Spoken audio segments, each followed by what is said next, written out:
Hello बच्चों, welcome back to this channel. तो class 7th का न्यू एनसीईआरटी मैथ्स चैप्टर 2 हम कर रहे थे अर्थमेटिक एक्सप्रेशन। पार्ट 1 में हमने देखा what are arithmetic expression and कैसे हम उन्हें कंपेयर करते हैं। इस वीडियो में हम आगे बढ़ेंगे।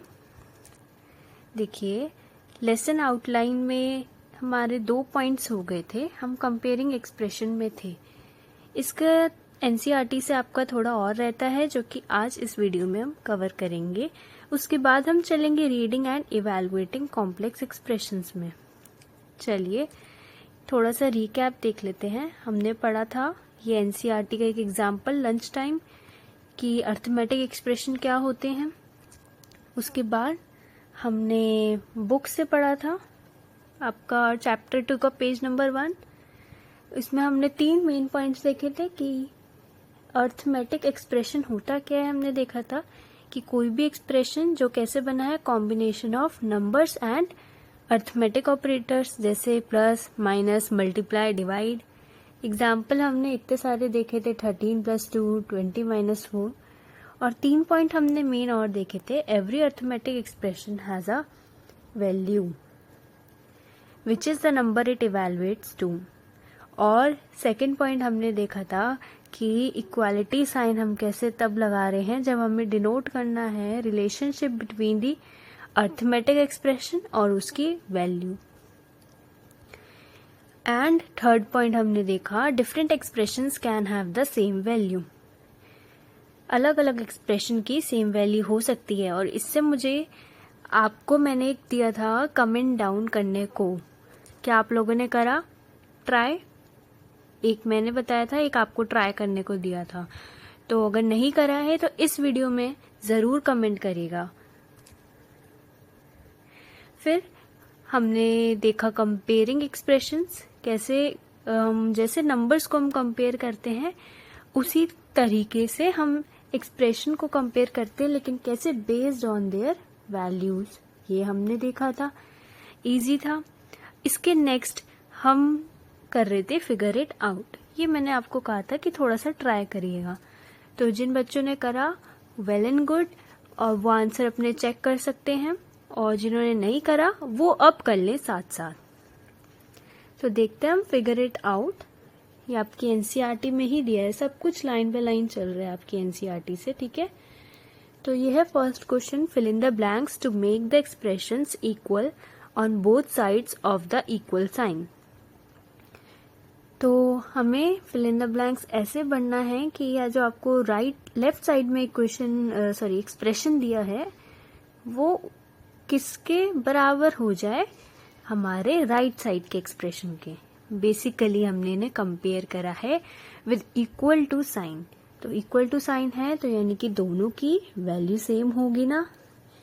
और हमने पढ़ा भी था कि different expression can have the same value. तो आप कैसे सॉल्व करेंगे? देखिए ए पार्ट देखिए, 13 + 4 = डैश + 6। तो सबसे पहले तो देखिए 13 + 4 कितना होता है? 13 + 4 होता है 17। तो इसकी वैल्यू क्या है? यहाँ पे 17 है।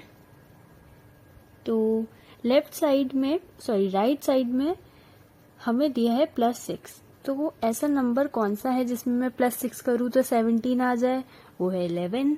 तो कितना आसान है ना ये। इसका आंसर हो गया 11। ये 11। अब देखते हैं हम सी पार्ट। देखिए बी और डी ये आपको खुद ट्राई करने हैं। खुद आप भी तो करेंगे कुछ ट्राई, तो ये आप ट्राई करेंगे, बहुत आसान है, ठीक है। इसका आंसर आप दे सकते हैं कमेंट में, तो मैं चेक करके बता दूंगी आपको, ठीक है। अब हम सी पार्ट देखते हैं। 8 × डैश = 64 / 2। तो यहाँ पे लेफ्ट साइड में आपका डैश दे रखा है, तो हम राइट साइड में आ जाएंगे। राइट साइड में हमने देखा क्या है, 64 / 2, जो क्या होता है =32, हमें पता है। तो हमें लेफ्ट साइड में भी वही बनाना है। 8 × क्या करें हम, जो 32 आ जाए, दैट इज 4। 8 × 4 = 32। तो इसका आंसर हो गया 4, ठीक है। इजी है ना। नाउ क्वेश्चन नंबर 2 पे आइए। ये भी आसान है। Arrange the following expressions in ascending order. Ascending order क्या होता है, साइड में लिख भी रखा है इन्होंने, इंक्रीजिंग ऑर्डर। असेंडिंग का बेटा मतलब होता है कि छोटे से बड़ा, जो नंबर छोटा है वो पहले आएगा, फिर धीरे धीरे करते बढ़ते जाएंगे नंबर। और अगर ये दिया रहता है डिसेंडिंग, तो यानी कि बड़े से छोटा। ऑर्डर ऑफ देयर वैल्यूज, ठीक है। हाँ, तो एक्सप्रेशन है, तो हमें कैसे करना है, वैल्यूज के बेसिस पे ही हम इसे ऑर्डर में लगा सकते हैं। तो आइए पूरा क्वेश्चन देखते हैं। ए पार्ट देखिए, 67 माइनस 19। पहले ये बताइए ये है क्या। ये एक अर्थमेटिक एक्सप्रेशन है क्योंकि यहाँ पे नंबर यूज हुए हैं और एक ऑपरेटर यूज हुआ है। और तो अर्थमेटिक एक्सप्रेशन है, तो every arithmetic expression has a value. तो इसकी वैल्यू क्या है, 67 minus 19 is equals to what, 48। इसकी वैल्यू है 48, ठीक है। और इसमें देखिए ऐसे भी आ गया कि आपका इक्वल टू साइन जो है डिनोट कर रहा है relationship between arithmetic expression and it's value, ठीक है। नाउ अब देखते हैं बी, 67 माइनस 20, इसकी वैल्यू क्या होगी, 47। सी, 35 प्लस 25, जोड़ के बताइए कितना होगा, 60। D, 5 into 11, easy, 55। E, 120 divided by 3 which is 40। तो यहाँ पे मैंने सबकी वैल्यू लिख ली। अब क्या करना है, बेस्ड ऑन देयर वैल्यूज आपको इन्हें असेंडिंग ऑर्डर में कर देना है। तो अगर मैं देखूं तो सबसे पहले क्या आएगा, सबसे छोटा है 40 जो कि है E, तो लगा देते हैं E। फिर आएगा आपका B 47, फिर आपका आएगा A 48, फिर आपका आएगा D 55 और फिर आएगा आपका C विच इज 60, ठीक है। ये हो गया आपका, बहुत आसान था। अब आगे चलते हैं। अब देखिए आपकी एनसीईआरटी में एग्जाम्पल दे रखा है इसी के नीचे, फिगर इट आउट के नीचे, जिसमें आपको बताना है कंपेयरिंग एक्सप्रेशन। अभी तक तो हम बड़े आसान आसान एक्सप्रेशन कर रहे थे, अब थोड़े से एक्सप्रेशन जो है आपके वर्ड प्रॉब्लम्स में आ गए हैं। तो वर्ड प्रॉब्लम समझेंगे, उसके बाद हम कंपेयर करेंगे, ठीक है। तो देखते हैं, पहले आप लोग ट्राई करिएगा, मैं आपको रीड करते हैं। Example 2, which is greater. इसमें हमें बताना है कौन सा बड़ा है, 1023 प्लस 125 और 1022 प्लस 128, ठीक है। देखिए अब आप देख के कैलकुलेट करेंगे इतने बड़े नंबर्स को तो टाइम तो लगेगा, तो थोड़ा सा हम शॉर्ट में सीखते हैं इसे कि कैसे फटाक से आप कंपेयर कर सकते हैं। हालांकि कैलकुलेट जो जल्दी कर सकते हैं वो करके बता देंगे, बट आसान तरीका भी है। बट इससे पहले आगे देखते हैं क्या लिखा है। Imagining a situation could help us answer this without finding the values, ठीक है। हम इस अब क्या करेंगे, ये जो आपके दो एग्जाम्पल दे रखे हैं, एग्जाम्पल 2 और एक और आगे एग्जाम्पल आएगा, उसमें आपको वैल्यूज निकाल के कंपेयर नहीं करना है और बताना नहीं है, आपको एक सिचुएशन इमेजिन करनी है, ठीक है। देखिए क्या दे रखा है, Raja had 1023 marbles and got 125 more today. एक लड़का है राजा, ठीक है, उसके पास है 1023 मार्बल्स और उसे 125 और मिल गए आज, ठीक है। Now he has 1023 plus 125 marbles. अब उसके पास इतने मार्बल हैं टोटल, तो ये वाला नंबर ये यही दे रखा है, ठीक है। Joy had 1022 marbles and got 128 more today. Joy के पास 1022 मार्बल्स हैं और उसे कितने मिले, 128 मार्बल्स, तो ये नंबर दे रखा है। Now he has 1022 plus 128 marbles, ठीक है। हु हैज मोर, अब आपको बताना है कि किसके पास ज्यादा है। This situation can be represented as shown in the picture on the right. Right में जो पिक्चर दी गई है ये वाली, इसको इन्होंने यहाँ पे रिप्रेजेंट करा है। To begin with, Raja had 1 more marble than Joy, but Joy got 3 more marbles than Raja today. We can see that Joy has 2 more marbles than Raja now. That is ये. ठीक है, हमने पढ़ तो लिया, लेकिन कुछ बच्चों को समझ आया होगा, कुछ को नहीं. तो देखते हैं, चलिए हम आसान तरीके से देखते हैं. आइए, मैंने आपके लिए ये बनाया है. देखिए, पहला हमारा है, दिया हुआ था कि राजा. अब आएगा राजा. ठीक है, ये है आपका राजा. उसके पास, और ठीक है, ये राजा है, और दूसरा कौन सा था? जॉय. ये है आपका जॉय. ठीक है. नाउ राजा के पास कितने मार्बल्स हैं? 1 0 2 3. और जॉय के पास कितने मार्बल्स हैं? 1 0 2 2. ठीक है. अब अगर हम देखें तो 1 0 2 3 मार्बल्स को क्या हम लिख सकते हैं 1 0 2 2 प्लस 1?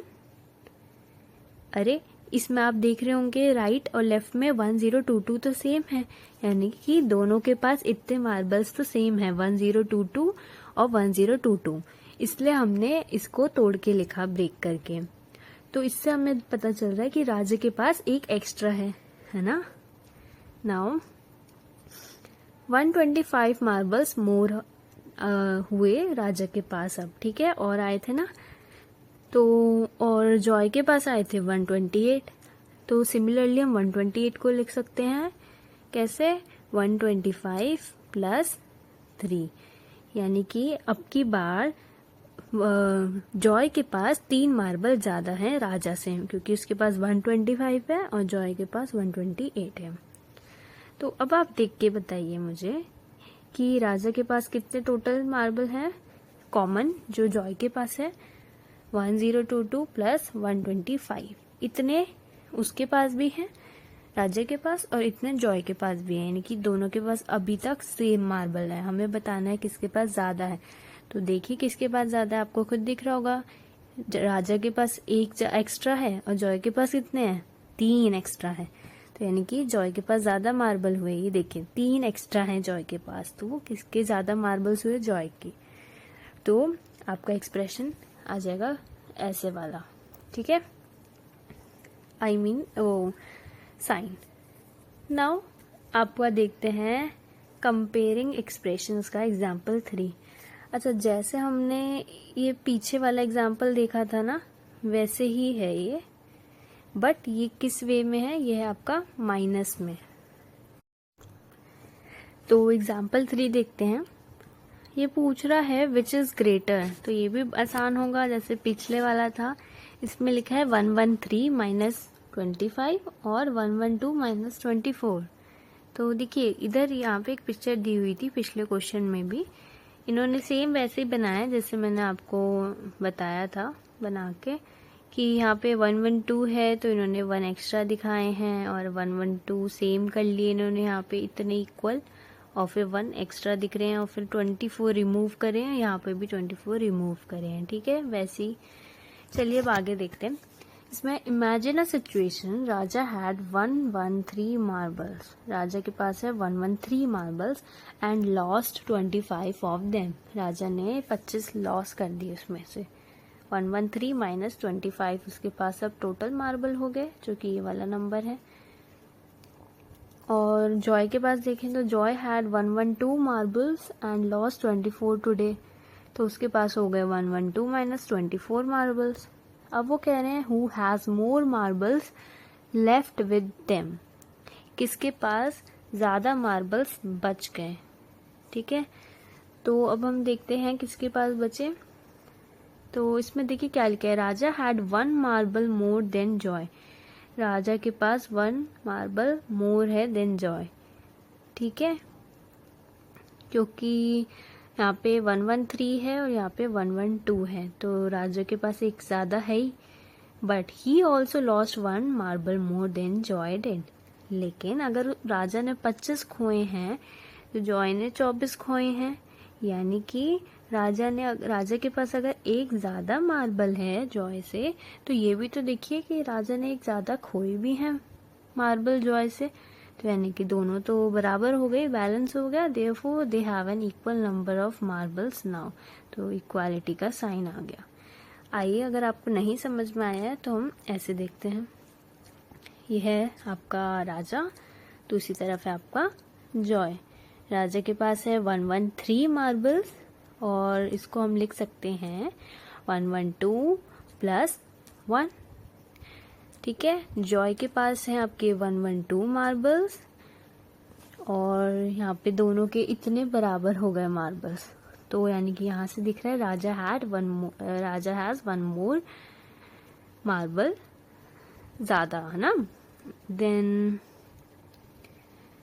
राजा के लॉस, हाँ राजा ने लॉस करे 25 मार्बल्स। ठीक है, राजा ने 25 मार्बल्स लॉस करे, तो अब उसको हम लिख सकते हैं 24 प्लस 1। ऐसा क्यों लिखा? क्योंकि जॉय ने 24 करे, तो हम इक्वल दिखा रहे हैं ताकि आपको समझने में आसानी हो। तो लॉस करें तो मैं से रेड से दिखा देती हूँ, आप समझ जाना, रेड से यानी कि माइनस हुए यहाँ पे। अब जॉय के पास 24 मार्बल्स लॉस हुए। ठीक है, तो अब ध्यान से देखिए, हमने पूरी सिचुएशन को आराम से करके लिख लिया है, यहाँ पे कर लिया। अब ध्यान से देखिए, इसके पास है 112 मार्बल्स और 24 मार्बल्स इन कॉमन, है ना, इन दोनों के पास, ये देखिए। और एक्स्ट्रा किसके पास दिख रहे हैं आपको? अभी राजा के पास दिख रहा है एक एक्स्ट्रा, बट आप नीचे देखिए कि राजा का एक लॉस भी तो दिख रहा है। तो एक अगर एक्स्ट्रा है तो एक उसने लॉस कर दिया, तो 1 माइनस 1 इज 0, तो यानी कि दोनों गैस बराबर है। ये देखिए हुए ना बराबर, तो ये आ गया आपका इक्वल टू साइन। नाउ अब आपका फिर से क्वेश्चन का आ गया है करने का, जैसे हमने कंपेयर ऐसे से करा ना कि हमने दोनों साइड इक्वल कर दिया, उसी तरीके से बड़े बड़े नंबर दिए हैं, हालांकि पिछले वाले से थोड़े छोटे नंबर हैं, तो आपको आसानी होगी करने में। तो आपको क्या करना है, इन्हें कंपेयर करना है ना, यूज ग्रेटर देन और लेस देन और equal to in each of the following expressions to compare them.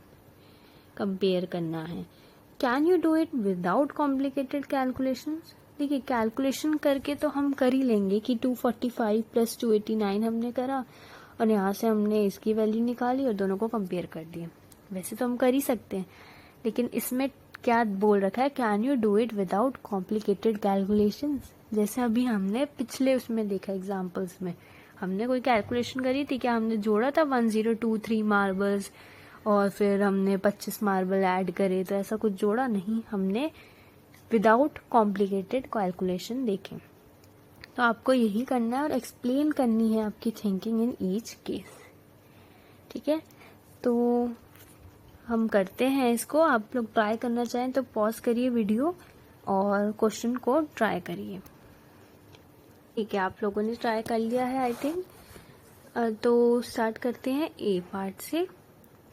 तो ए पार्ट आपका क्या बोल रहा है, 245 प्लस 289, बीच में आपका बॉक्स, फिर है 246 प्लस 285। तो आपको ये साइन पुट करने हैं विदाउट कैलकुलेशन करके। तो चलिए देखते हैं ए पार्ट आपका। ये है आपका 245 प्लस 289। ठीक है, और एक सेकंड, इधर क्या दे रखा है आपका 246।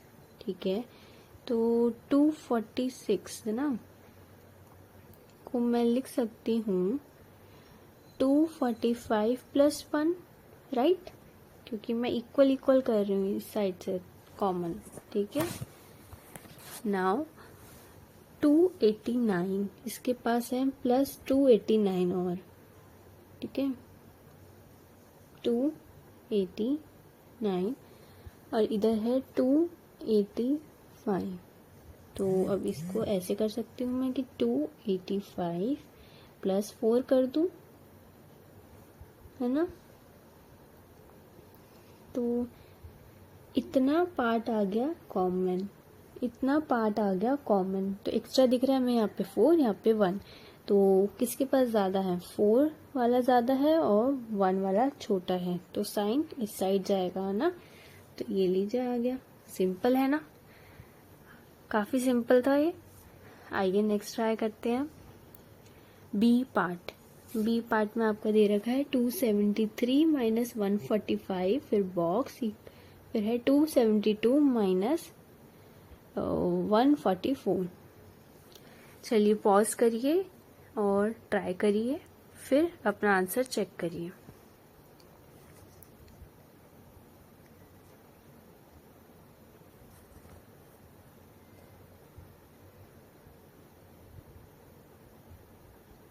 ओके, आई होप आप लोगों ने ट्राई कर लिया होगा। चलिए करके देखते हैं। बी पार्ट 273 और इधर है 272। वो 273 को मैं लिख सकती हूँ 272 प्लस 1। आप लोगों ने भी ऐसी करा है क्या? नेक्स्ट, इसमें अब माइनस है साइन, देखिए मतलब इतने मार्बल्स हैं तो उसमें से माइनस हुए हैं। अगर मार्बल्स का एग्जांपल लेते हैं, ठीक है। बेसिकली 272 माइनस हम कर रहे हैं 145, ये माइनस हुआ है। अब हम कोई कैलकुलेशन नहीं करने वाले कि हम इसे माइनस करने बैठे, नहीं।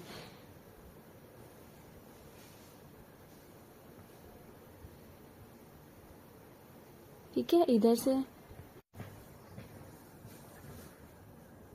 तो 272 माइनस 144 ये हमने माइनस करा, ठीक है। तो 145 को हम लिख सकते थे 144, यहाँ पे मैं ऐसे कर देती हूँ, प्लस 1, ठीक है। तो कॉमन देखिए 272 और ये 144, ये भी सेम, दोनों इक्वल है। अब यहाँ पे अगर प्लस 1 हुआ है तो माइनस भी 1 हो गया है, तो ये कैंसिल हो गया एक तरीके से। तो ये आ गया आपका इक्वल, जैसे आपका एग्जाम्पल 3 था ना, वैसे ही टाइप का था। इजी। नाउ सी पार्ट आप ट्राई करिए, पॉज करिए।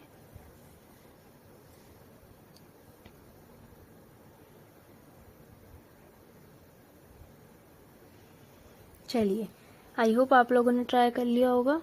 अब देखिए इधर स्क्रीन पे सी पार्ट, इसमें था 364 और इस साइड था 363। 364 को हम कैसे लिख सकते हैं? 363 प्लस 1, ठीक है। अब इसमें प्लस हमने ऐड करा है 587, ठीक है। यहाँ पे हम क्या प्लस कर रहे हैं? 589, लेकिन हम इसको कैसे लिख सकते हैं? 587 प्लस 2, कॉमन ये सारा, कॉमन ये सारा, तो एक्स्ट्रा क्या 1 छोटा है 2 से, तो बस हमें इनको कंपेयर करना पड़ा। अब ये आपका आ गया साइन ये वाला, ठीक है, लेस देन वाला। डी पार्ट ट्राई करिए पॉज करके।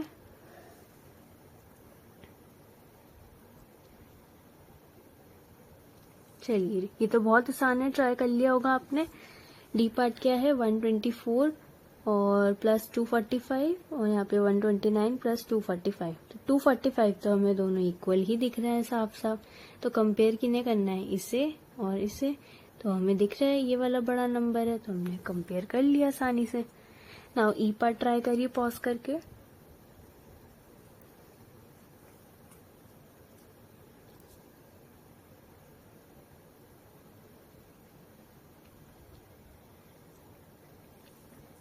चलिए ट्राई कर लिया आप लोगों ने। ई पार्ट देखते हैं हम, यहाँ पे देख लेते हैं ई पार्ट।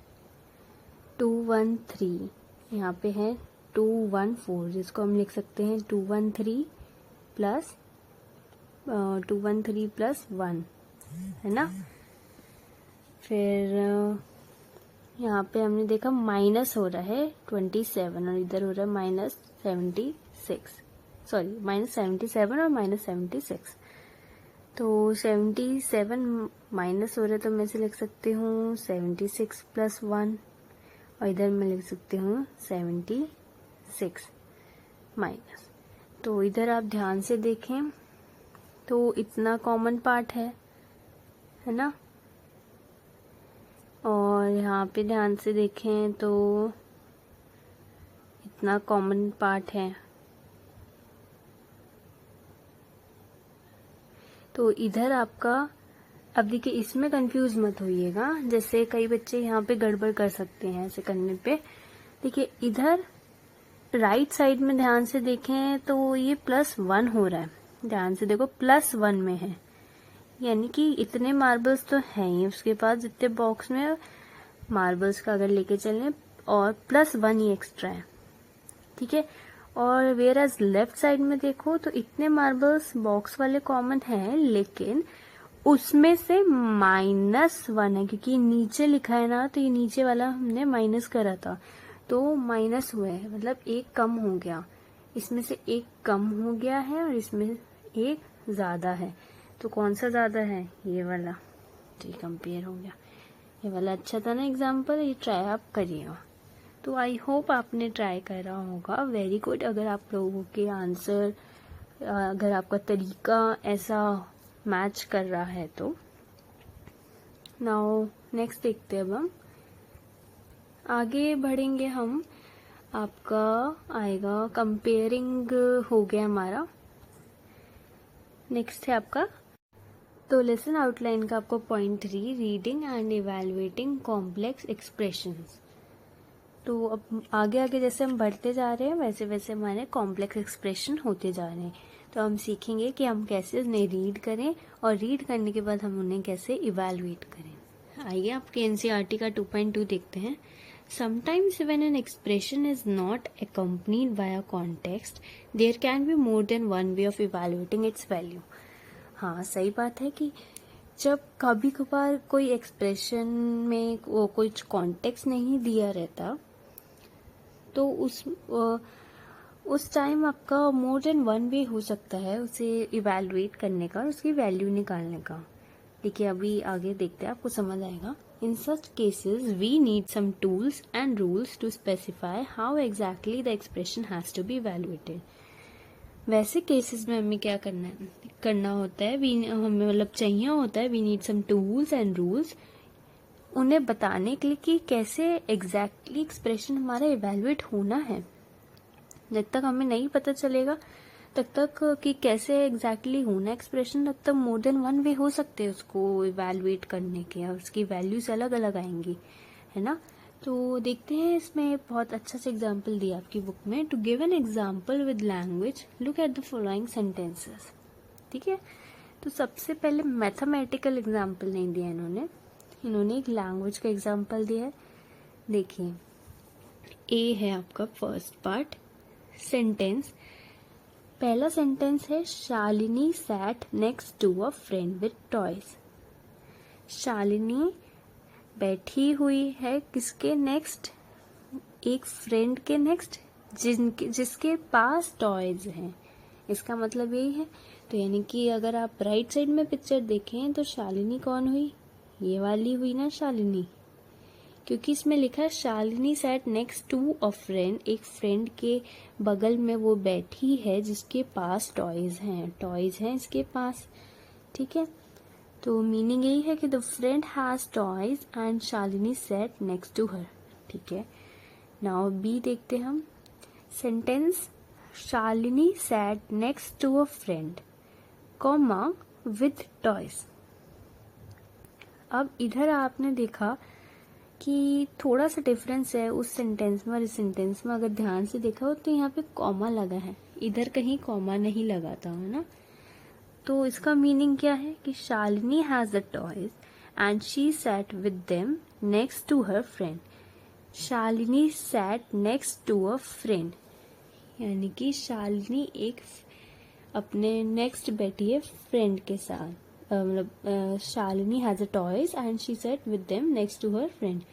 ये शालिनी है जो कि बैठी हुई है next to her friend, yes, comma with toys, toys के संग। तो यानी कि टॉयज किसके पास है? शालिनी के पास। विद टॉयज ये किसके लिए लगा है? शालिनी के लिए। देखिए दोनों सेंटेंस का कितना डिफरेंट मीनिंग था, सिर्फ एक पंक्चुएशन मार्क की वजह से, जो कि कॉमा था, है ना। कॉमा यहाँ पे लगा दिया तो इसका मतलब कुछ और हो गया कि शालिनी के पास टॉयज हैं, और वहाँ पे फर्स्ट सेंटेंस में हमने कॉमा नहीं लगाया था तो उस टाइम उसकी फ्रेंड के पास टॉयज है और वो शालिनी नेक्स्ट टू हर बैठी हुई थी. Now this sentence without the punctuation could have been interpreted in 2 different ways. तो आपने देखा पंचुएशन नहीं थी तो अलग वे में उसे इंटरप्रेट करा जा रहा था. ऐसी एक्सप्रेशंस के साथ भी होता है ना. The appropriate use of a comma specifies how the sentence has to be understood. Comma की वजह से हमें पता चला कि उस सेंटेंस को हमें कैसे अंडरस्टूड करना है. ठीक है, let us see an expression that can be evaluated in more than one way. अब हम एक्सप्रेशन देखेंगे जो कि मोर देन वन वे में इवैल्यूएट हो सकता है. ठीक है, आइए. तो आप इसके नीचे आपके एनसीईआरटी में दिया example number 4. Malesh brought 30 marbles to the playground. आपके पास एक दे रखा है मलेश,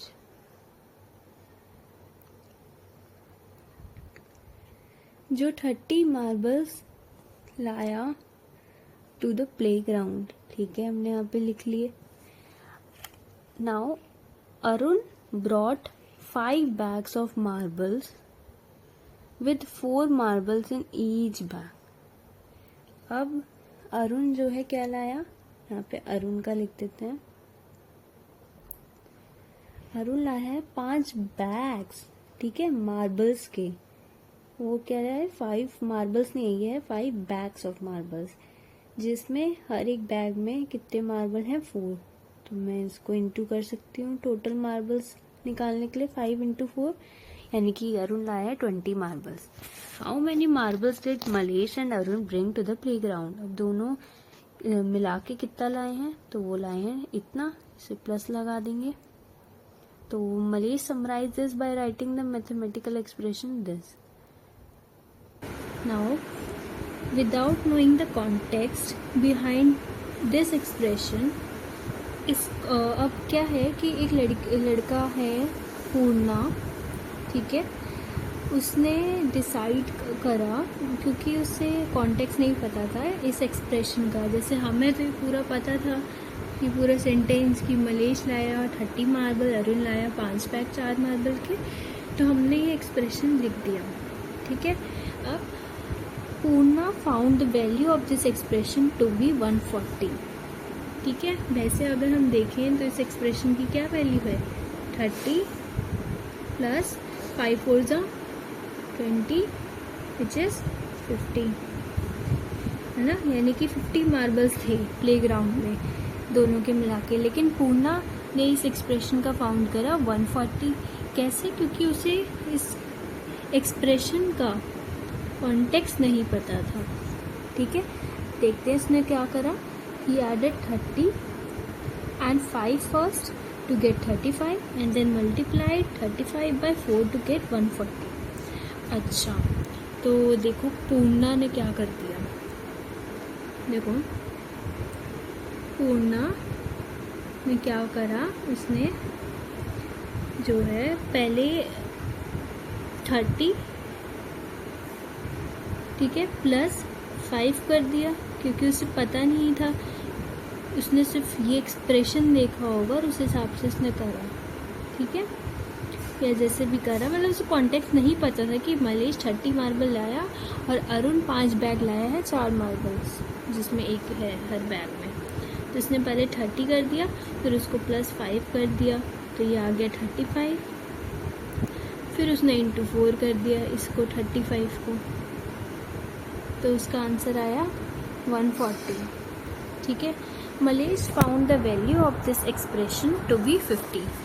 अब मलेश ने जब ये एक्सप्रेशन की वैल्यू निकाली तो 50 आई, जैसे हमने निकाला था. ही multiplied 5 and 4 first to get 20 and added 20 to 30 to get 50, जैसे हमने यहाँ पे करा. ठीक है, अब हमें पता है कि करेक्ट वे कौन सा है. हमें पता है ना, फर्स्ट वाला करेक्ट वे है. फर्स्ट वाला है या सेकंड वाला, आप लोग बताइए. फर्स्ट वाला करेक्ट वे है, क्योंकि हमें कॉन्टेक्स्ट पता है. पूर्णा को नहीं पता था कॉन्टेक्स्ट. आइए, in this case Mallesh is right. Yes, Mallesh is right, but why did Purna get it wrong? क्यों पूर्णा रॉन्ग हो गई? क्योंकि उसे कॉन्टेक्स्ट ही नहीं पता था। प्लस क्या हुआ इसमें, just looking at the expression 30 + 5 × 4, it is not clear whether we should do the addition first और मल्टीप्लिकेशन। यस, तो अगर हम सिर्फ एक्सप्रेशन में देखें तो हमें नहीं पता चल रहा कि पहले हमें ऐड करना है या मल्टीप्लाई करना है, ठीक है। तो just as punctuation marks are used to resolve confusion in language, जैसे कि पंक्चुएशन मार्क्स यूज होते हैं कंफ्यूजन रिजॉल्व करने के लिए, सॉल्व करने के लिए लैंग्वेज में, जैसे हमने पिछले एग्जाम्पल में देखा था शालिनी वाला, है ना, जहाँ कॉमा लगा तो चेंज हो गया मतलब। वैसे ही brackets and the notion of terms are used in mathematics to resolve confusions in evaluating expression, ठीक है। तो वैसे ही ब्रैकेट्स यूज़ करे जाते हैं और नोशन ऑफ टर्म्स यूज़ करे जाते हैं मैथमेटिक्स में कंफ्यूजन हटाने के लिए। अब इधर देखिए, ये इम्पॉर्टेंट था ये जो था लाइन, इसलिए मैंने इसे साइड में भी लिखा है। ये आपका मेन पॉइंट हो गया जो निकल कर आया इस पेज से। Just as punctuation marks are used to resolve confusions in language, brackets and the notion of terms are used in mathematics to resolve confusions in evaluating expression। brackets use करे जाते हैं, ठीक है, ये brackets हैं। तो यानी कि हमारा होना चाहिए था इस तरीके से 30 + 5 × 4 और ब्रैकेट इधर। अगर ऐसे होता तो पूर्णा गलत नहीं करता, उसको क्या होता, पहले वो ब्रैकेट सॉल्व करता, बॉड मास होता है ना, बॉड मास पहले ब्रैकेट उठा है ना, वैसे भी वो पहले ब्रैकेट करते हैं क्योंकि हमें ये दिख रहा है कि अलग से है, इसे सॉल्व करता, फिर जो भी आंसर आता है इसका 20 प्लस उसमें करता वो 30, तो वो गलत नहीं होता। आइए नेक्स्ट देखते हैं। अब हम एक एक करके देखेंगे। पहले हम देखेंगे ब्रैकेट्स इन एक्सप्रेशन, फिर उसके बाद हम नोशन ऑफ टर्म्स वाला देखेंगे, ठीक है। तो ये आपका एनसीईआरटी का ही है आगे का, brackets in expressions. In the expression to find the number of marbles, ये वाला, we had to first multiply 5 and 4 and then add this product to 30। yes, this order of operations is clarified by the use of bracket, ठीक है। तो order of operation जो clarify होगा वो किस वे में होगा, ब्रैकेट से, जब आप ब्रैकेट लगाएंगे, जैसे अभी मैंने पिछले बताया, ये वाला करेक्ट वे होगा। When evaluating an expression having brackets, we need to first find the values of the expression inside the bracket। जब हम कोई एक्सप्रेशन को इवेलुएट करेंगे तो सबसे पहले हम कौन सी वैल्यू को एक्सप्रेशन की सॉल्व करेंगे, जो इनसाइड द ब्रैकेट है, ठीक है, inside the bracket, before performing other operation. So in the above expression, we first find the value of 5 × 4 and then do the addition. Thus this expression describes the number of marbles। तो पहले हम inside the bracket करेंगे solve, which is 20, फिर हम बाकी operation करेंगे जो कि है +30, तो ये आ गया 50। आई होप कि आपको क्लियर हो गया होगा। देखिए एग्जाम्पल 5 देखते हैं।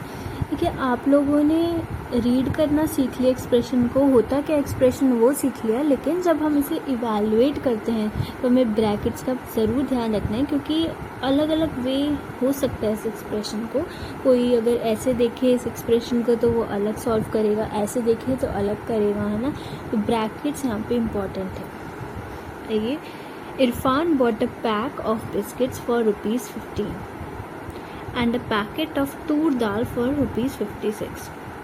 इरफान ने बिस्किट्स के पैक खरीदे ₹15 का, ठीक है। उसने एक पैक खरीदा बिस्किट का जो कि उससे पड़ा ₹15 का, and a packet of Toor dal of for ₹56, और तूर दाल की उसने एक पैकेट लिया तो वो उसे पड़ा 56 का, ठीक है। ही गेव द शॉपकीपर ₹100, उसने दिए 100। Write an expression that can help us calculate the change Irfan will get back from the shopkeeper। हमें एक्सप्रेशन लिखना है जो कि हमें कैलकुलेट करने में हेल्प करेगा इरफान को कि वो चेंज ले पाए बैक, किससे, शॉपकीपर से। उसने 100 रुपये दिए हैं, 100 रुपये ज़्यादा दिए हैं ना, 56 + 15 करेंगे तो अब वो चेंज का हमें एक्सप्रेशन लिखना है। ये Irfan spend ₹15 on a biscuit packet and 56 on Toor dal, so the total cost in rupees is 15 + 56। ठीक है। He gave ₹100 to the shopkeeper, so he should get back 100 minus the total cost. Can we write that expression as this? ठीक है, तो expression लिखना है। तो आप ध्यान से देखिए, उसने दिया 100 रुपये, चेंज का एक्सप्रेशन लिखना है। तो दुकानदार उसे 100 में से माइनस करके देगा ना। क्या माइनस करेगा? जितना टोटल कॉस्ट का सामान लिया उसने, टोटल कॉस्ट का सामान क्या है? 15 + 56। अब आपको यहीं से समझ में आ गया होगा कि ब्रैकेट्स नहीं लगे हैं इधर। ठीक है, आगे देखते। Can we first subtract 15 from 100 and then add 56 to the result? कि आपको क्या लगता है, बताइए। ज़रा पॉज करिए और सोचिए इस बारे में। तो क्या ये गलत नहीं है अगर 100 में से हम पहले 15 माइनस करें फिर ऐड करें 56? देखिए, करके देखिए क्या आता है। तो वी विल गेट 141, हमें 141 मिलेगा। तो 100 रुपये तो हमने इसे दिए ही हैं दुकानदार को, तो क्या हमें 141 बनेगा? तो गलत हो गया ना। It is absurd that he gets more money than he paid the shopkeeper, कि उसे ज़्यादा मनी मिल रहा है जो उसने शॉपकीपर से, जितने उसने शॉपकीपर को दिया। तो ये तो देखिए गलत है ना। तो आप देख सकते हैं कि यूज़ ऑफ ब्रैकेट नहीं हुआ है, इसलिए यहाँ पे कंफ्यूजन हुई। ठीक है, तो अब यूज़ ऑफ ब्रैकेट अगर हम कर देंगे ऐसे तो अब क्लियर हो जाएगा। ये क्या हो जाएगा? ये हो जाएगा टोटल कॉस्ट। ठीक है, so evaluating the expression within the bracket first we get 100 - 71 which is 29, so Irfan will get back 29। तो ये तरीका सही है क्योंकि इसकी वैल्यू हो जाएगी 71 और फिर हम माइनस करेंगे 100 से, फिर 29 आ जाएगा। ठीक है, अगर नहीं समझ में आया तो ये देखिए ध्यान से, इस पर इसमें समझ आ जाएगा। ठीक है, तो इसमें ये आपका बच्चा है इरफान, ये आपके शॉपकीपर। इरफान ने लिया पैक ऑफ बिस्किट जो कि उसे पड़ा 15 रुपये का, फिर उसने एक पैक ऑफ तूर दाल लिया प्लस, तो उसे वो पड़े 56। तो उसका टोटल कॉस्ट कितना हुआ? 15 + 56। ये ब्रैकेट में देखिए लगा दिया। ठीक है, ब्रैकेट का यूज़ करना ज़रूरी है। तो उसका पूरा टोटल कॉस्ट हुआ 71। अब इरफान ने 100 रुपये दिए शॉपकीपर को। ठीक है, शॉपकीपर अब कितने देंगे? तो ये हो गया 100 दिए, उसमें से टोटल इसने लिया 71 का सामान, तो वो हमने माइनस कर दिए। तो वो कितने हुए? 29। तो शॉपकीपर अंकल ने दे दिए इरफान को 29 रुपीज़। आई होप क्लियर हो गया होगा। तो ब्रैकेट का रोल समझ में आ गया ना आपको अच्छे से। अब नेक्स्ट हम सीखेंगे कि टर्म्स, नोशन ऑफ टर्म्स हमने देखा था ना, ये देखिए टर्म्स इन एक्सप्रेशंस। अब यहाँ से हम कंटिन्यू करेंगे आपका पार्ट 3 में। ओके,